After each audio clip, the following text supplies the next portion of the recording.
Hello. Back in December of 2022, I interviewed Ye, dressed as the guy from Animal House, who says, "I'm not going to sit here and let you badmouth the United States of America." Ye was peak controversy then. He had just come out with his love of Hitler and his hatred of the Jays. And so I called this interview Saving Ye. And my goal, as with most anti-Semites, is to explain to them that Jews are not a monolith. And I know that your trainer and your agent and your manager screwed you over, but that doesn't mean that every Jew you see is like that. I brought up an analogy using African-American gentlemen, and it didn't work in what is one of the most exquisite pieces of comic timing I've ever been a part of. I want to add that I defend Ye. I'm pro Ye. And I see the Nazi thing not as like a typical white supremacist Nazi, anti-Semite. I see it more as like him holding a grudge to individuals that have screwed him over and then making a generalization that I don't agree with. But I also see it as sort of an art experiment. Like he's an artist. He's a creative dude. And he's sort of doing this David Bowie did this. He said he was dressing up as Hitler and starting the Fourth Reich or something. I don't take it very seriously, I guess is what I'm saying. So let's tune in to one of my 5 most viral moments of my life. I don't like when Jews get pulled into that, because when I think of my Orthodox Jewish friends and even my Hasidic friends, these people are conservative, Trump-supporting, American patriots. And the Jews that are getting lumped in with this sort of ethnomasochistic cultural suicide tend not really to be Jewish. I call them ginos, Jews in name only. It's liberal elite whites you should have a beef with. Yeah, but I lump them all in together. That's what I did. That's good. That's why the tweet said that, Jewish people. Okay. But this trait, blacks are overrepresented in violent crime. But when you meet an individual black person, you don't apply that. You start with a fresh slate every time you meet someone. Do you do that with Jews? Nope. This intervention isn't going very well. I don't like when All right, Jews... that's it.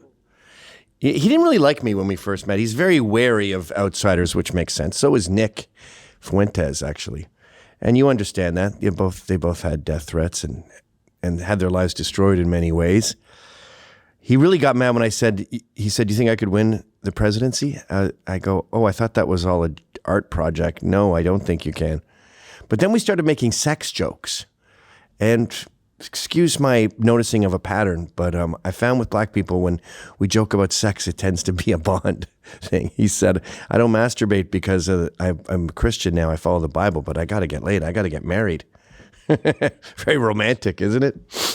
And this angle, there's these paparazzis in LA who are scum.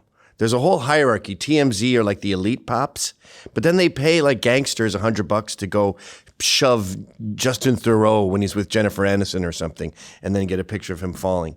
Hi, this is Anthony Cumia. Hello, I'm Gavin McInnes. And together we're Compound Censored. And we would like you to subscribe with this deal using this promo code right below me right now. Do it, because it's very entertaining. That was one of the guys who was harassing Ye. Instead of Ye beating him up or telling him to get lost, he hired him. And then he would tell him to do all this weird stuff. He thought he was a photographer. He's not. So he sets up this angle, very unflattering for the G, and it looks terrible. He wanted it to look like an interrogation room, which I don't think it does. But yeah, one last thing I wanted to add to that is, I don't think people understand this, that prejudice is not noticing patterns. Racism is not noticing a pattern with, say, black crime. Racism is when you go up to a black individual and you imbue them with all the patterns that you've noticed in the past. You have to start with a blank slate with everyone you meet. And Charles Murray and Richard Herrnstein made that very apparent at the beginning of the bell curve. So that's what I was trying to impart to him. You got to start with a blank slate. And he said no. Hello. Back in May 2015, I was kind of starting my vidcast career. And this was at a comedy club called The Stand. They had a podcast studio they built upstairs. This is over on the Upper East Side. And I started doing these black and white videos, interviewed Tucker Carlson and all kinds of people. I wasn't a pariah back in 2015. I was just beginning my controversial career. And I guess this was one of the first clips to go viral. I met this girl. She was putting up stickers in Williamsburg, Brooklyn, the hipster part of Brooklyn. And they had a typo on them. And they said something like, hey, white people, racism isn't their problem, it's ours. I forget what the typo was. I apologize. But I thought, ooh, this chick's fun. So she's a very talented artist. She knits dresses and stuff. So I said, oh, I do a fashion podcast. I'd love to talk to you about your dresses. So she said, okay. And she came by the studio and we got into it. I think later she claimed she felt ambushed. And that may be an accurate assumption. So in this famous clip, God, I get sent this so much, especially in England. Whenever I'm in Britain, people, oh, you're the geezer that said countries that are more white. Yes. Can we talk about other stuff? And this seems alarmingly obvious to me. Like, obviously, in a high-trust society like Norway and Finland, Scandinavia, you can afford to have high taxes because there's a kinship there with the people, and they're not going to rip everyone off. America's got a lot of problems. Obesity is a big, uniquely American problem, but we also have, 40 million illegal aliens. So just throwing money at a problem is usually going to make it worse. Socialism is uniquely incompatible with America, and it is uniquely compatible with Northern Europe. And there's a racial component there, too, that most lefties are oblivious to. And one last thing I'd like to say about her, she's very talented. Well, we'll talk about that at the end. I want to show you her art. But here's the famous clip where I pointed out the racial elephant in the room. The dominant narrative in America is white people are evil, white people suck, we should be ashamed of ourselves, and I don't think we should be ashamed of ourselves. I think that we should take responsibility for the system that we've created. The best system in the world? Oh, we do not have the best system in the world. Who has a better system? There are many European countries that are much better off than us. Oh, you mean like the European countries with a higher density of whites, like Northern Europe? That's one way to phrase it, I guess. You don't mean Turkey. No. You don't mean Eastern Europe with the communists. So the only time you can come up with a system that's better than America, it's a country that's more white than America.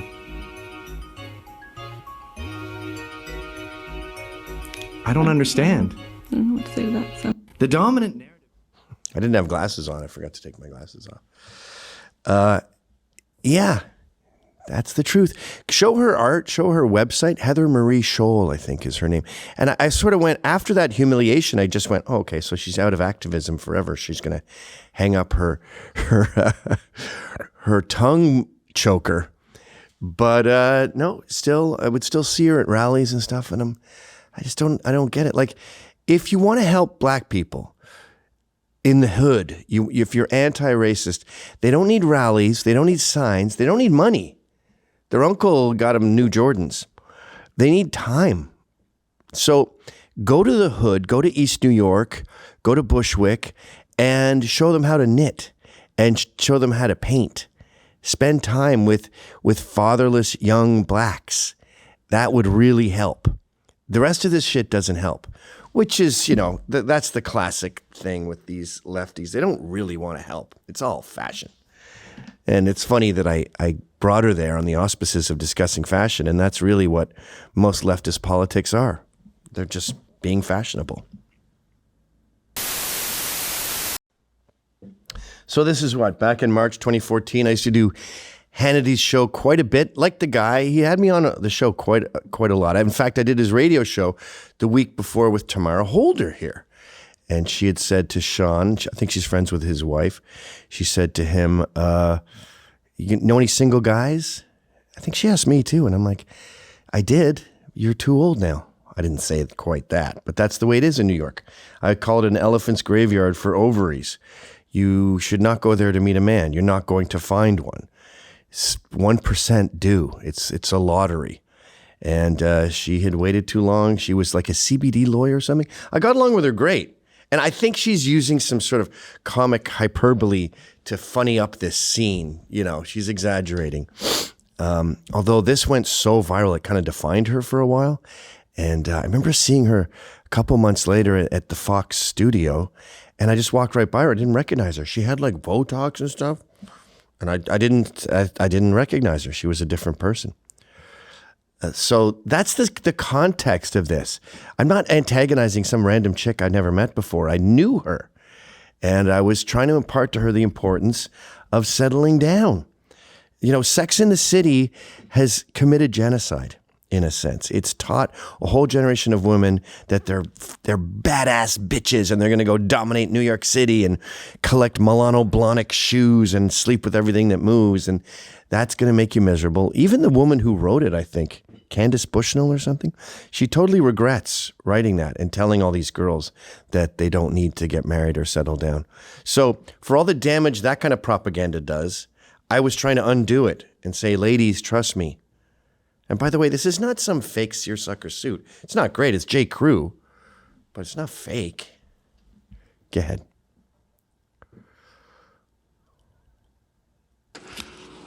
There's a part of me that says, oh, I love Hillary. I love Hillary. Oh, yes, we can. Obama. There's like, liberals are sort of like zombies. They repeat what they hear, and they know. Why did they say they'll vote for somebody and know nothing about the candidate? That infuriates me because they can cancel out my vote. Why do you actually believe the Washington Free Banana Peel whatever group that did this search on Hillary Clinton? It's actually true. No, it's not true. It's a far-right group that took the data and manipulated it to support their position. By the way, Obama does the same thing and pays less. Is this where you guys now get your information? Washington Free Beacon or whatever? Wait, They're the pause. ones, anything that's reported. Pause. I thought this was a weird take. The Washington Free Beacon is a pretty well-respected paper at the time. I don't know why she's calling it like a rag. That seemed weird to me. Sorry, go ahead. Hillary Clinton did this, did that. There's absolutely no evidence of this, and it's just not true. It actually is true. No, it's not. Washington Gavin? Free Banana Peel is not a legitimate Be the organization. Washington Free Beacon, which is a legitimate newspaper. Yes. Look, there's different ways to look at the data, but the big picture here is women do earn less in America because they choose to. They would rather go to their daughter's piano recital than stay all night at work working on a proposal. What? So they end up earning less. They're less ambitious, and I think this is sort of God's way. This is nature's way of saying women should be at home with the kids. They're happier there. I hope that your viewers do not take you, sir, seriously. There's a great book you should read. It's called Why Men Earn More, and it's all about women choosing to put family over work, and that's why they earn less. Having a choice does not mean that you're less ambitious, and your comments are absolutely deplorable. Sean, I would like less ambitious in the workforce. I would like you to adjust it. You're a father. You have a daughter. Heroes. If you were a real feminist, you would support housewives and see them as the heroes and women who work wasting their time. You said that women are less ambitious. Women are less ambitious. You have also said that women are better suited in the home. Yes, You've also said that. Wait, pause. Let's see, that women. Isn't it weird how she's got this list of things that I've said and I just said them like 10 seconds ago? I did say that seconds ago, but okay, go back to your little list. Women are emotional, and women shouldn't run for public office. All of these things that just I never said women shouldn't run for public office. Yes, you have. You've said that If we're talking before. about 50% of the population, generally out of this 250 million people or 150 million people, most women are happier at home. They are pretending that they like working, and they're not making money because they don't stay all night at the office. They don't go the extra mile. Why They am I don't work sitting all here? weekend. I'm You're making a sitting here- mistake. You would be much happier at home with a husband and children. Oh, boy. Oh, I mean, boy. I'm literally You just said you're single. You don't have a boyfriend. You're what? That's you're my celibate? choice. Yeah, look, you're miserable. You would be so much happier with kids around you tonight. Imagine coming home. Mommy's home. You know what, Gavin? You're not funny. You're not what you do not do anything. I'm trying to make you happy. You do not do anything for the better. Sean, this isn't funny. Feminism has made women miserable. Women were much happier when housewives were glorified. Guess what? I had a choice to be married, and I chose not to. I have a choice to have kids. You made a mistake. We'll give you the last word. Go ahead. I think that your guest here is doing a disservice to all of the viewers and doing a disservice to America by saying that women, that I need to be married, that I would be happier at home.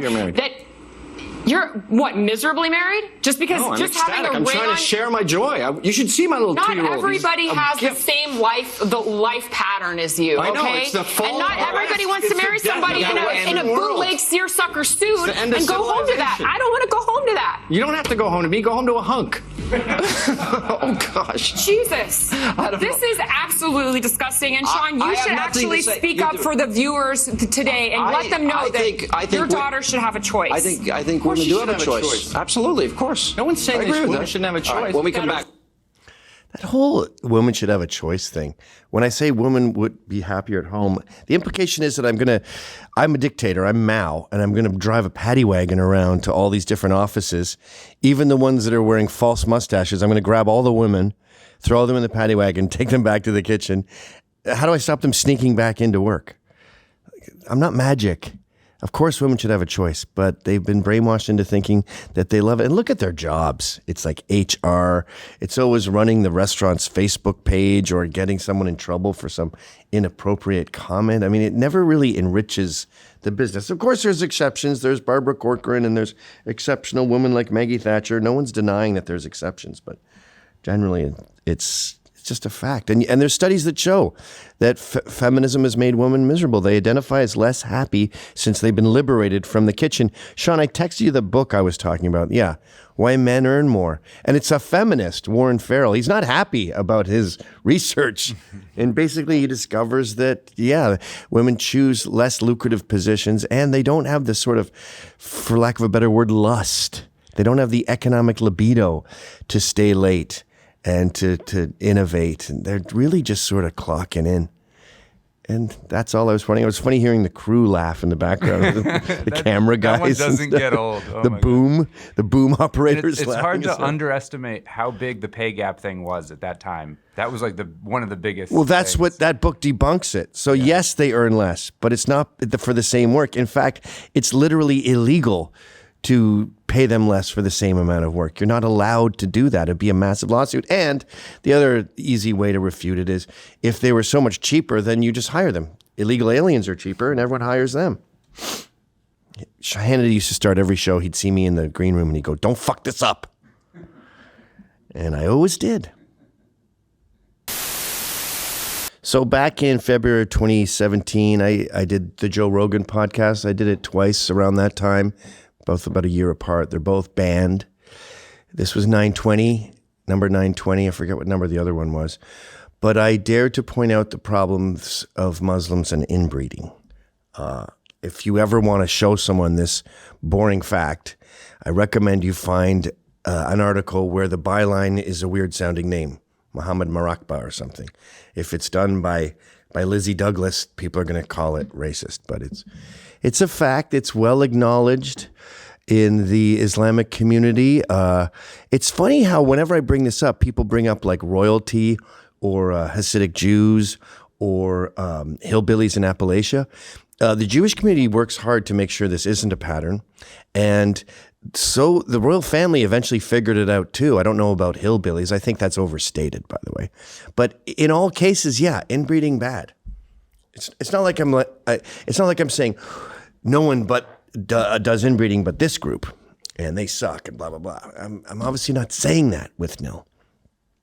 So I brought this up on the Rogan show, and then Rogan DM'd me later. He goes, "Everyone's calling me Islamophobic from that episode," and I'm like, "Yeah, that's the game. Are you new to this? Like, you say anything controversial about race, you're going to be a racist. If you say anything controversial about women, you're a sexist, and so on and so on. That's the way it works, especially back then in 2017. You notice, by the way, with all these viral things, they're all leading up to me being canceled. It wasn't for lying. It was for saying the truth. I'm sorry. Go ahead. I think a part of it was inbreeding. This is your own theory.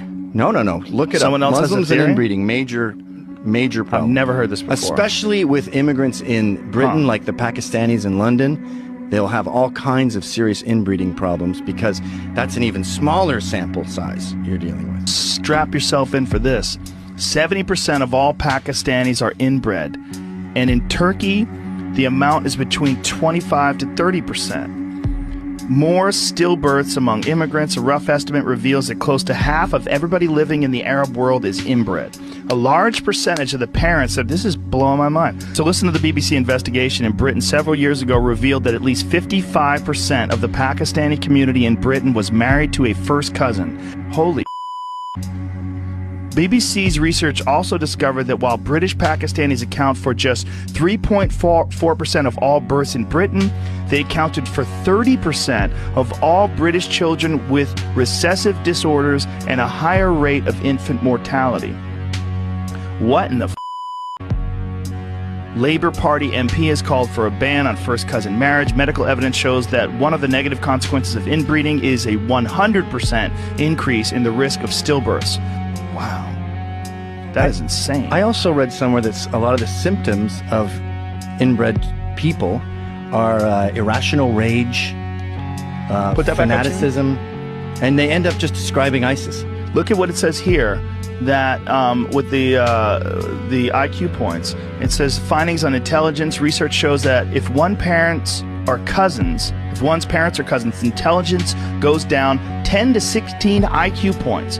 The risk of having an IQ lower than 70, criterion for being in quotes, are they using that word? Increases 400% among children from cousin marriages. Well, let me say that again. The risk of having an IQ lower than 70 increases 400% amongst children from cousin marriages. Jesus Christ.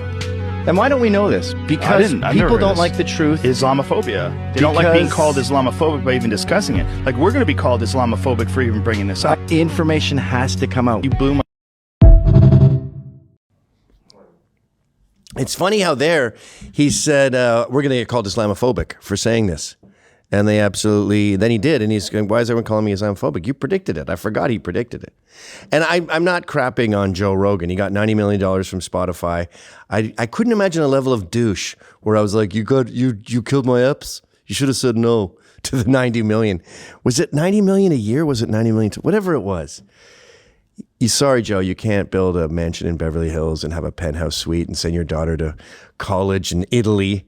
No way. You gotta take it on the chin. By the way, anyone who asks you to do that, like you should have stood by me, that person would gobble up the money like a hungry hippo the second that the offer came his way. And he had, what was her name? Vijaya Gadde and Jack Dorsey on an episode. I don't think they took that down. And Tim Pool was there and he just goes, why'd you ban Gavin McInnes? What was that about? So that must have been post 2018. And they had no answer, of course. There's some sort of dictum somewhere, someone pulls a lever and you're persona non grata and no one knows why. That's the way these things work. It was actually a $200 million deal. Oh, really? Yeah, and then he's got another one that's about another $200 million. You should have refused them both. You should have refused the $500 million to keep my Muslim rant on the airways. And it already went viral, so it's already out there. This is from Tommy Robinson. That's why I chose this particular clip. He retweeted it and said, what's going on with this? And that's why I know about it, because I'm British. I saw it happen in Birmingham and Luton. I was born 20 minutes from Luton, and you see it in Canada. But I think with a 1% Muslim population here in America, did I mention cousin marriage being banned? In this take? 14th century, we finally totally outlawed cousin marriage, built the greatest civilization on earth, and now we're importing people that don't see it as a big deal. And when we banned it in the 14th century, it wasn't brand new. We've been slowly discouraging it for hundreds of years. So that's why it's such a relevant topic. It drastically changes the populace. It literally changes the DNA. Like a less than 70 IQ, I don't think you've ever met anyone like that. I don't think they can walk or drive. I don't think they know how to eat with a fork. I'm talking not about Muslims. I'm talking about severely inbred people. But yeah, the moral of the story is if you know a controversial fact and you have a wide public forum like this, shh. So if you enjoyed that clip, then subscribe to Compound Censored using this promo code.